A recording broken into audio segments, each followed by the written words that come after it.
ঢ্যামনা ছেলে। আমি না অনেক দিন ধরে তোকে কিছু বলবো ভাবছি, কিন্তু বলে উঠতে পারছি না। কি হয়েছে? মানে সব ঠিক আছে তো? আমি না তোকে খুব পছন্দ করি। ইভেন আমিও তোকে খুব পছন্দ করি অ্যাজ এ ফ্রেন্ড।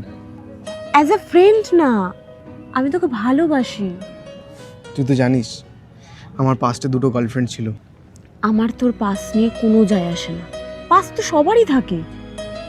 কিন্তু আমার যায় আসে, ওরা দুজন আমাকে ছেড়ে চলে গেছিল। তারপর থেকেই আমার ভালোবাসার উপর ভরসাটা উঠে গেছে। I respect your feelings, but আমার অ্যান্সারটা না। তুই আমাকে ভরসা করতে পারিস, আমি তোকে কখনো ছেড়ে যাব না। এক সেকেন্ড। ঠিকই পর আমি কথা দিচ্ছি, আমি প্রণবের সাথে রিলেশনে আসার পর ওকে কোনোদিন ছেড়ে যাব না। ওকে যদি কখনো ছেড়ে যাই তাহলে আমাকে 5 লাখ টাকা জরিমানা দিতে হবে। কম হয়ে গেছে না? আমার কাছে 10 লাখ টাকারও আছে, দাঁড়া বার করছি। ঠিক আছে। কি হলো? আরে আমার কাছে 1 লাখ টাকারও একটা আছে, ওটা করবো নাকি?